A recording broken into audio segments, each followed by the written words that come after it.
Network Blind Spots, a USAG Stuttgart cyber awareness story.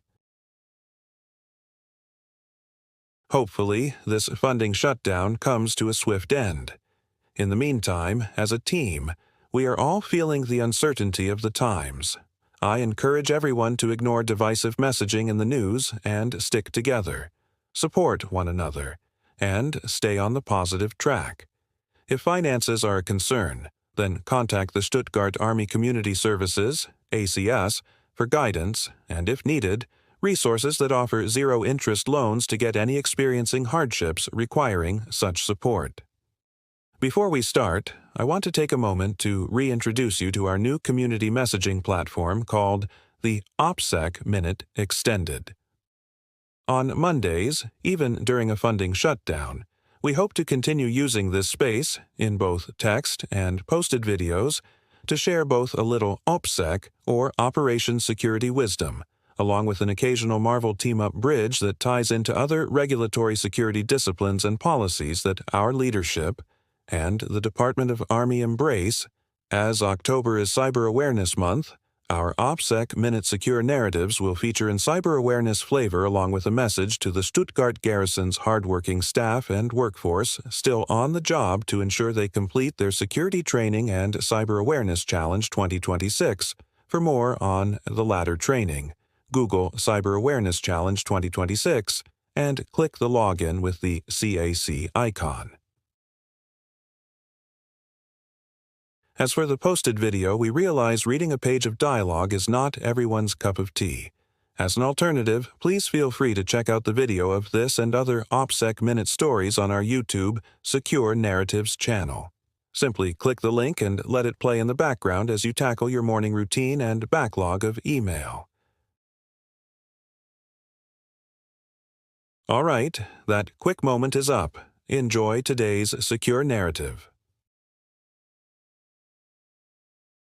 Prologue: The Geographically Dispersed Network and the Rogue Update. Jesse Dubois had always found solace in the quiet hum of servers and the rhythmic beeping of network diagnostics. At 38, he was a veteran of the military, having joined the Army in 2008 after serving 2 tours in Afghanistan. He had spent the last decade working in the field of network security, and he had always believed that the mission was more than just code and encryption. It was about protecting people, protecting the mission, and protecting the mission of the people. It was a cold October night, and the garrison was quiet, the only sound the soft whir of servers and the occasional hum of a generator. Jesse sat in his office reviewing the latest network logs when he noticed something unusual. A software update had been pushed to several remote garrison locations, Kaiserslautern, Vicenza, and Benelux, without proper authorization. The update, seemingly innocuous, was a new version of a network monitoring tool. But Jesse's instincts told him something was off. The update hadn't been vetted by IMCOM-E's Central Security Team, and it hadn't gone through the standard approval process. "Something smells fishy," he muttered, leaning back in his chair. "I need to check this out." He immediately contacted Sergeant Maria Rodriguez, a fellow network engineer and a trusted colleague. Sergeant Rodriguez, a veteran drawn to the military for the sense of purpose, the structure, and the people, had joined the Army in 2012 after a long career in the private tech industry. "Maria, take a look at this," Jesse said, pointing to the network logs. "An unauthorized update was pushed to several locations. It's bypassing our security protocols." Maria examined the logs with a critical eye. "That's definitely suspicious. Who authorized this?" "That's what I'm trying to find out," Jesse replied. "It looks like it originated from a small forward operating base in Poland. A Sergeant Miller seems to be the one who initiated it. Let's share this with our IT director and the Stuttgart Network Enterprise Center, NEC, at once." But as he looked at the screen, he couldn't shake the feeling that this was more than just a technical error.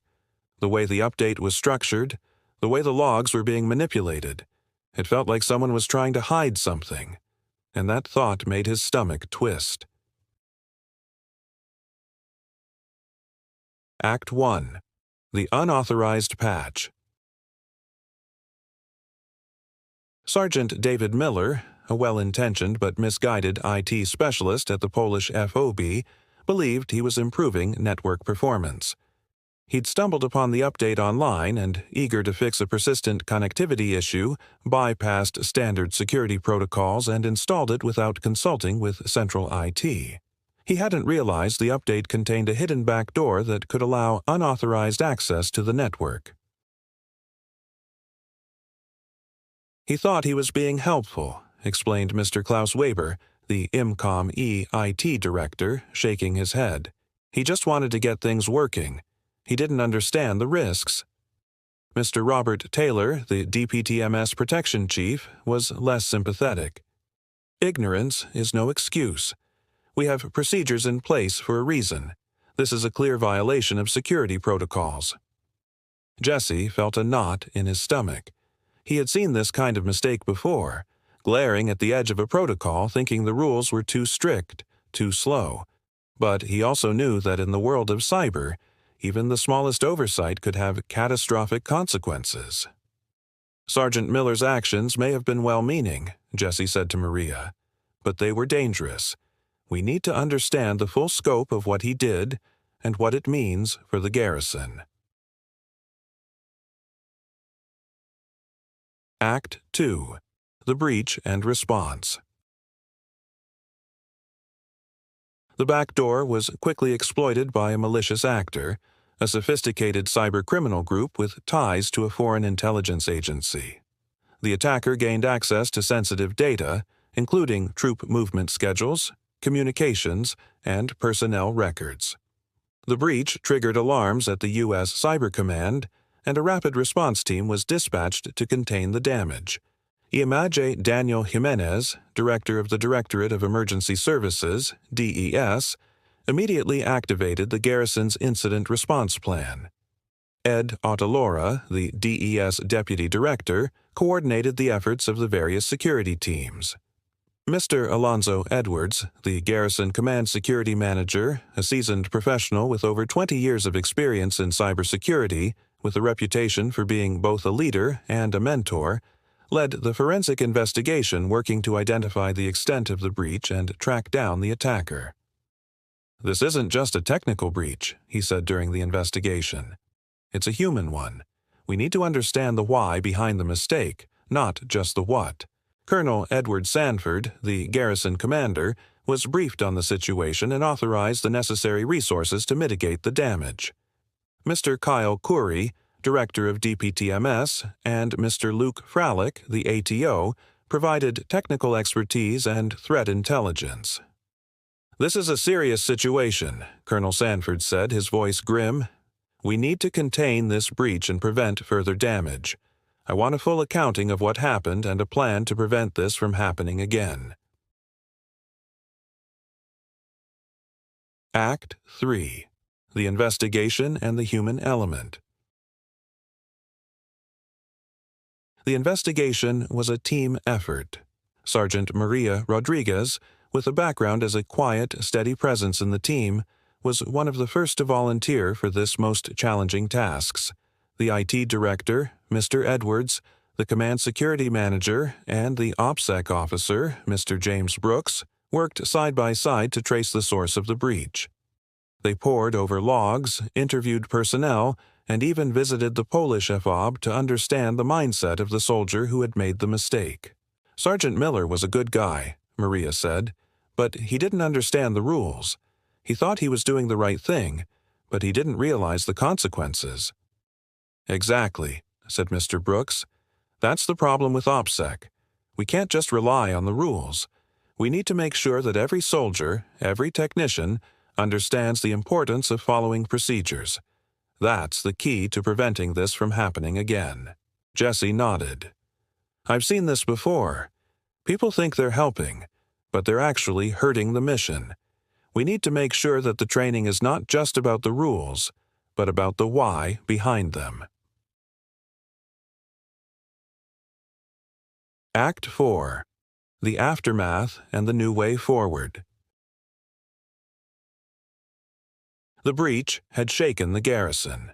Soldiers, families, and even the local civilians felt the weight of the incident. The psychological impact was real. There was a sense of vulnerability, a fear that the mission was at risk. The economic impact was also felt. The cost of the breach, the cost of the response, and the cost of the new security measures.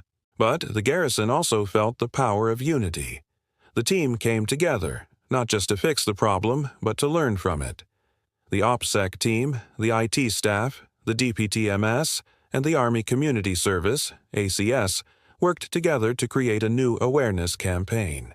They held town halls, they held training sessions, and they even created a cyber awareness program for the entire garrison. "People need to understand that this isn't just about technology," said Colonel Sanford. "It's about people. It's about trust. It's about the mission. We can't afford to let this happen again." Jesse felt a sense of responsibility. He had spent his career protecting the network, but now he realized that the mission was not just about the technology. It was about the people who relied on it. The soldiers, the families, the civilians, and the entire community. Act 5. The Stuttgart ACI Team and the Hidden Threat. As the investigation deepened, the Stuttgart Army Counterintelligence ACI team stepped in. Led by Lieutenant Colonel Elena Voss, the ACI team had been monitoring the region for signs of foreign interference. They had long suspected that the breach was not just a technical error, but part of a larger, more insidious operation. "Jesse, we've been tracking this for weeks," said Lieutenant Colonel Voss, her voice calm but firm. "We've seen patterns that don't match any known cyber attack. This is part of a larger operation, part of a coordinated effort to undermine NATO's cyber defenses." Jesse nodded, his mind racing. "You mean it's not just a rogue update? It's part of something bigger, something that's been planned?" "Exactly," said Voss. "This is a test of our resilience, a test of our ability to detect network blind spots and respond to threats that are not just technical, but political." The ACI team worked closely with the OPSEC and IT teams to trace the origin of the breach, and they found a clear link to a foreign intelligence agency linked to Russian aggression against NATO. The breach was not just a technical failure, it was a sign of the growing threat from foreign interference in the cyber domain. Epilogue. A New Dawn. Months later, Jesse sat in his office reviewing the latest network security reports. The system was running smoothly, and the new security protocols were proving effective. He received a call from Colonel Edward Sanford. "Dubois, just wanted to let you know that the investigation into the unauthorized update is complete. Sergeant Miller has been demoted and reassigned, and we've received a commendation from U.S. Cyber Command for our response to the breach." Jesse smiled. "Thank you, Colonel." "No, thank you, Dubois. You and your team did a great job, and despite all the chaos of the government funding shutdown and the challenges of maintaining network security with severely limited resources, you kept the network secure. That's what matters."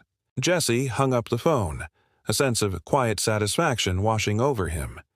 He knew that the fight against cyber threats was never truly over, but he was confident that IMCOMI was now better equipped to face the challenges ahead. He glanced at the calendar. November. Time to start thinking about the holiday network security updates. As he walked out of the office, he passed by the OPSEC team who were already preparing for the next training session. He smiled. This was the kind of work he had always wanted to do, protecting the people and the mission, even when the resources were stretched thin and the challenges were endless. Thank you for sticking around as we continue testing the boundaries of an extended storyboard. Think of it as security training with a plot twist, and a fresh way to both educate our team and connect with our military community. Subscribe to our Secure Narratives YouTube channel. Hit us with a like and watch our new updates, which will be uploaded with or without a government funding shutdown in effect. Also, if you have other suggestions or ideas, or are interested in a personalized name drop or your work center's inclusion to our tales, don't hold back. Send a quick note or use the interactive customer evaluation system to share your thoughts. We're all ears and ready to make things even better. So, until next Monday's OPSEC Minute Extended, keep those comments coming and stay engaged.